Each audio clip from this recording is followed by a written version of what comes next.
All right, guys. Last segment was about a resident whose attending was under the influence of melatonin and Lunesta, and we gave a little bit of advice about what to do about that. But upcoming in this segment, we're gonna be talking about Dr. Nee.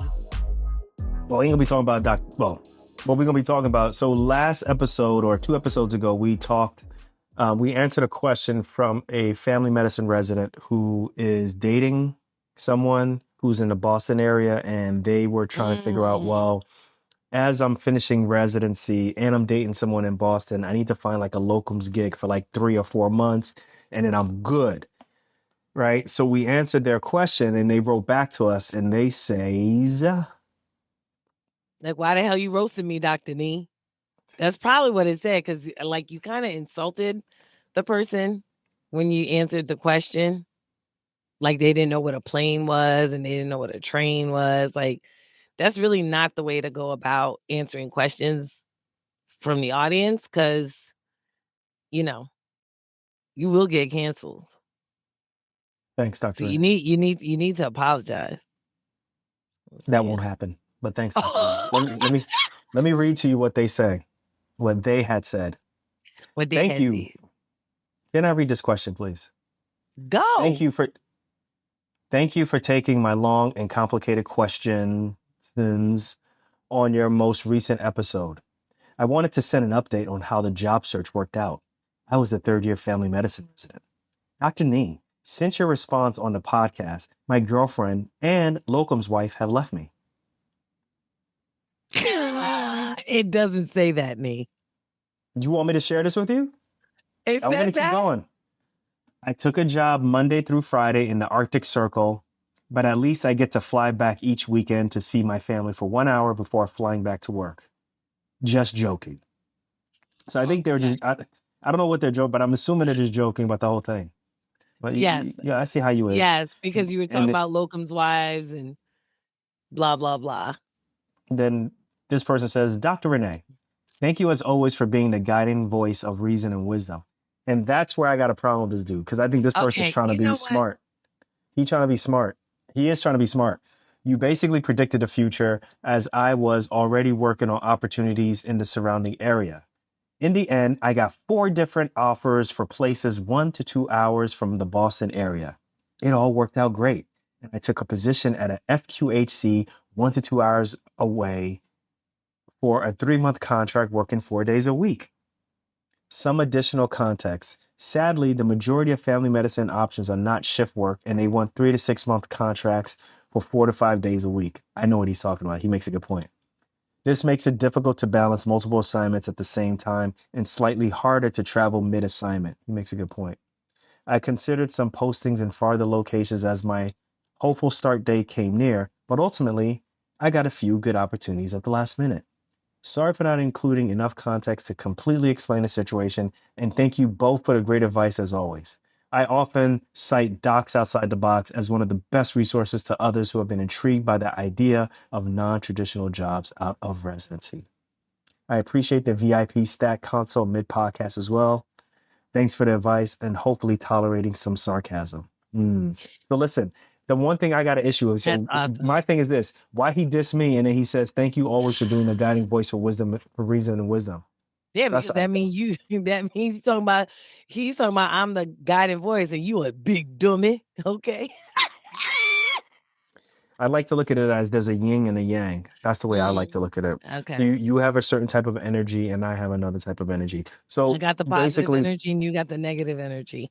So anyway, I understand what he's saying. So I actually have a question before we even respond to what he's saying. So my question is, what are your thoughts on making major moves, right, in your life? Choosing what residency you're going to go to, where you're going to find a job at, getting a house. Thoughts on making major moves with somebody else when you're not even engaged to that person. Boom, Dr. Renee. Easy. That was you and me. You go. Oh, hold on. What you talking about? That was you and me. What you talking about? Don't put my business out there like that. Don't put my business That was you and outside me. Outside of talking about my business, our business.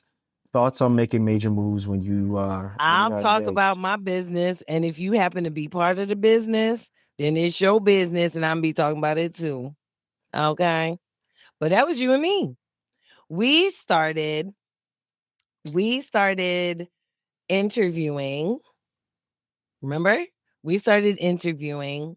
I had finished my residency, and I was like almost 2 years out, and you were almost 1 year out from finishing your fellowship. And we started interviewing. You started looking very specifically in Pennsylvania, and you were like, hey, I got this interview here, and they would like to talk with you as well. And I'm Were we like, engaged? no, we were not. Big mistake. Yeah.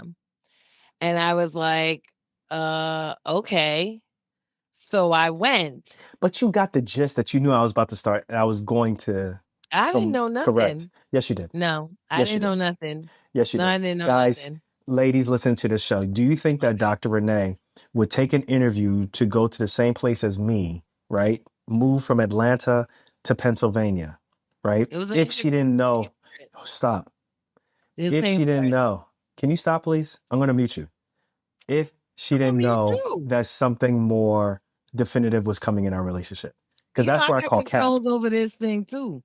That's where I call cap on you, because I think a lot of times you be trying to act like things are black and white. It's like, nah, you knew something was coming up the pipeline. But anyway, go ahead. Keep telling your story.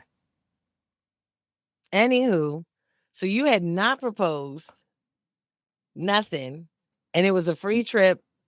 Excuse me. It was a free trip. Okay. And I was living in Atlanta at the time. And so I went on the trip with you. We came back. If you remember, we came back to Atlanta, and you and I had this huge argument. And I was like, dude, why am I even going to these interviews with you? We're not even engaged. That's what I said to you. I was like, we're not even engaged. Like, I don't even have to go on these interviews with you. Like, stop playing. You don't remember that argument? Say you don't remember the argument, Nee. I don't remember that argument. Okay. You only remember things that fit your story. I do have a problem with that last comment. I don't think that that's a fair comment, but I think that's. Go ahead and finish. Go ahead and finish your story, your prolonged story. So, do you believe that you should make major moves when you're getting without being engaged? Because you're avoiding the answer. Me personally, no. Me personally, I would not. I think that it can get a little dicey, because if things don't work out, right? If things don't work out, you don't end up getting engaged or married, especially married, right? Because engaged still isn't like an actual like status. It's just a planning of a status. If things don't work out, then potentially how the law looks at it is that you guys are just roommates. Mm-hmm. And so now what's ours is not necessarily ours. Well, it depends on which state. No. No. Because in California, can't you live with someone for like several years and all of a sudden it becomes common law? Well, that I don't know about. I don't know what constitutes a common law, a domestic partnership, or whatever. But knowing that you don't have anything specifically documented to say that, hey, I am in this very lawfully recognized relationship with this person can cause you a lot of strife if it doesn't work out. Now, most people, when they buy property together, are not looking to see, well, what state are we going to live in? And what would it look like in that state if we don't end up together? No, most people, I don't think so. Stop playing. Now you potting me. So you think most people look at the state in which they live? Yes, I do. Okay, me. Okay. I do think. You think people look to see the state that they are going to either move into or already live in to see what constitutes a common law marriage or whatever, like, because they want to move in with somebody. Yeah, I don't think so. Yes, I do. You're lying. Okay. You're lying. You don't think that. You can call cap. I think most. I call cap on that. I'm calling BS on that. So hold on a second. When we went to go get married, you looked to see what the laws were in Pennsylvania? I didn't, but I think you did. No, I didn't. No, I didn't. I didn't look to see what the laws were before we got married. Absolutely not. I checked your Google searches.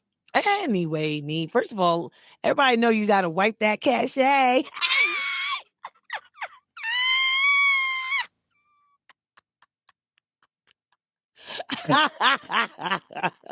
So what about getting a house? No, but I mean, all of that is related. All of that is related, right? If it doesn't work out, then would you wouldn't ever move in with would you ever move in with someone who you like? Let's say you're dating a guy for like 3 years? No, I would never. Would you ever move? No, I would never move in with somebody. No, not like that. But that's just me. I'm not saying it's wrong. It works out for some people, and for some people, it doesn't work out. But I think it's important.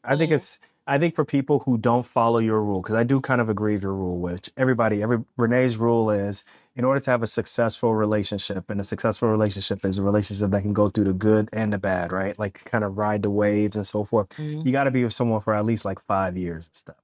But if you decide not to follow 5 years, do you think you can accelerate that point by living with someone? Do you see what I'm saying? Like, do you think, okay, like if I lived with someone for 2 years, could I figure out what I would have learned for the other 3 years if I didn't live with that person? I say yes, because when you live with someone like that's like, that's crazy. I say maybe. And the reason that I say maybe is because people can live in blissful situations for a long time before it starts to go downhill, before they start to realize, it's not really what I wanted. Right. And I would say, honestly, if you're with somebody more than 5 years and your relationship does end, look back 5 years, because that's probably when the strife started. Right. That's true. That's probably when the strife actually started. Right. It wasn't full blown, full fledged, maybe until like the last, year, few months before you actually broke up.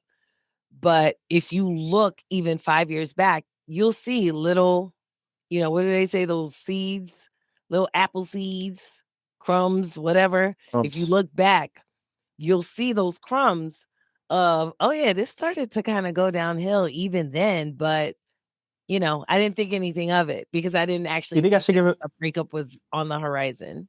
You think I should give advice? I think I should stop giving advice. I'm not going to give advice anymore. Why not? To younger people, because I think if so you're going to give advice to older people? My advice, so my relationship advice based off of what I did in my 20s is something that I think most people should not listen to. Okay. But is that advice that you're giving, or is that a precautionary tale? Kind of, yes, a precautionary tale. Yeah, I think you're right. I think it's a precautionary tale. I'm like, right? I mean, I think a precautionary tale is fine. Because where I work at, like, it's very traditional out here, and people like be getting married like in their 20s, right out of school, and I'm like, I'd be like, yo, you're doing what? Yeah. I just like, I'm like, I was too selfish, right? I was too selfish up until 45. Right. Like I was like 45, 46. No, I'm just saying, like, I got to give props to folks who are able to, like, right out of college or right out of professional school, like immediately out of professional school, be like, yeah, I'm ready to settle down. Like, do you think me and you, right out of medical school, you think me and you would have, what do you call it? No, absolutely not. But you wanted to get married, I could tell. No, I didn't. Absolutely not. Renee, absolutely. Listen to, nope. Look, I just graduated. I had a Volkswagen Jetta. Okay, you know what? Yeah. Everybody knows what I'm going to say after you say Volkswagen Jetta. What do I usually say? With the shocks of a tricycle knee. Which lets me know. So And a guys, driver's guys, side listen, mirror or passenger guys, side listen. mirror hanging off. Like, stop playing. So the fact that you're looking at the material values of what I had makes me think that you went even further to figure out what state was the common law stuff. You see, guys, I could put it all Really? together. Put it No, you all can't. together. What you It's can a put full together circle is the moment. fact that I was riding in that car, feeling every single nook and cranny of the asphalt. Like, Renee, before you even move on. So what year was my car? I don't even know. What year was my car, Renee? It was a 99 Volkswagen Jetta. What year was your car at that same time, Renee? 91. What car was it? Stanza. Nissan Stanza. That's right. Okay. Okay. So there's no way that your shocks were better than mine. Like, you had to pop your clutch every day to go to work for No, I residency. didn't. What are you No, I talking about? didn't. No, What are you I talking didn't. about? What are you Y'all had talking a six about? CD changer. Y'all had like nice and smooth and CD one. I had like, I had everything in 1 through 6. Yo, what'd you have, yo? You had your cell First of phone. You put all, your music in your cell, like dun, dun, dun, dun, dun, driving to work. Like, get out of here. Come on. Listen, first of all, ain't nobody want you for your bum ass Jetta. Okay? Yeah, I sunroof, said it. sunroof. Yeah, that got stuck because you got a freaking pen stuck in it. What are you Yeah, look talking at about? When you. did I get? I never Yeah. got a pen stuck in it. Yeah. Yes, you Anyway, did. listen, guys. I ain't making no major moves unless I'm getting engaged to someone. That's buying a house. Because I think things can go wrong. You know, like I've seen people like get a house, they buy a house, and they buy a house together, even though they're not like married yet. Like they plan on getting married, but that planning is actually based off of one person finally deciding that they're going to engage with the other person and go back and forth. Like I don't believe in What does that, that right? So mean? Well, I don't know what that means, Nee. Nobody what do you knows mean? what that means. What What do does you mean? that mean? Based on What does what one mean? person going to engage the what does that mean? I don't get that. Well, That's you. in order for two people to come together into marriage, Mhm. one person has to decide and ask, "Hey, Mhm. do you want to get married?" Right? Right. That's That usually sounds how it like a occurs. proposal. That's what I'm saying. So let's say for example, me and you decided to get a house and Mhm. we put a deed on it. And you're like, "Well, we're gonna get married," and it's like, but you're actually technically dependent on me to be like, "Yeah, like let's get married." That's crazy. But you would be also dependent on me to say yes. Of course, you're gonna say yes. Why would I say yes? Why? Why is that such a guarantee? Really? Because of your face and your Jetta? You think this takes work? This takes time, man. You know what this comes Yeah, with? it takes a lot of work. It looks like it takes a lot of work. Mm. You know, you walked into Mm, a lot, Renee. You walked into a lot. a whole But lot. anyway, listen, our family medicine resident, thank you so much for writing back to us. That is actually dope that he's got 4 different offers to Yeah, work. that's awesome. Yeah, No, that's that's really awesome. cool. That's great news. That's great news. That And is, it's 4 days a week. that is one thing to consider, guys, is with family medicine. Family medicine sometimes can be a little bit, you just have to make it More work, right? rigid. It's not as shift worky-ish like ER, anesthesia, trauma, OB, hospitalist. But this person is obviously making it work. He making it work. So, um, and he's probably gonna stay locums for a lot longer than he probably thinks. So Maybe. Well, it's good that it's 4 days a week. So, there's some time off if there needs to be, some back and forth visiting or staying with or, so there's time to be together. So that's good. I'm glad that's I'm glad he found a solution. yeah, that's hella important. Save that relationship. I hope you guys make it work. We made Yeah. it work, and I tell you, like once me and Renee decided, like, okay, I'm gonna be doing my locums, and then I'll come down to Atlanta to visit you. Like, our relationship got way better, way better. Yeah, because you was Once you finally started, paying attention to a sister. You know what I'm saying? I think part of it was you were starting to see the money that I was bringing in too, and once What you saw money, that, me? What lo money? locums. No, where was this money going? What, like, I don't understand. I didn't see any of this money. I had my own job. I paid my own bills. Where was the money going? Oh, What and you could money did I tell. You see? could tell, like I had different clothes. Like I smell. My Different swag went clothes, up. My swag went up. You could tell. different clothes, Nee. I stopped using the Jetta. I Different gave the clothes. Jetta to my pops. Okay. Guys, sometimes I be potting. It's all good, yo. We have fun here. And listen, Renee, why don't you tell people how they can write in so that we can answer their questions, please? So you can write into us any which way that I'm going to mention, and that is IG, DM, Docs Outside the Box, or in the comments section of a reel or some other post that we might have, Docs Outside the Box on IG. TikTok is also Docs Outside the Box. You can also text us below. I think there are 2 text options down there. One is the burner text. One is the real cell phone number, and the other is the burner text. If you text us, please put your name. It's for your locums wives. Yeah, this is the number I get to my locums wives. Text me on this number, so it feels like it's a listener. Hey, Niche, I listened to your show. I listened to your show last night. It was amazing. It's like, oh shit. Keep going. I'm gonna be in trouble so much. Meanwhile, it's my locum's husband. Oh man. The other way that you can reach us is docsoutsidethebox.com. Why your face go like that, Nee? That's peace. Docsoutsidethebox.com. And you can send us a message. And if you want to be anonymous, you can always tell us that you want to be anonymous. We don't have to put your name out there. But if you don't want to be anonymous, then give us a name. All right, y'all. We'll catch you guys in the next episode. Me and Renee got a lot to talk about. So we'll talk to y'all soon. Peace. Bye.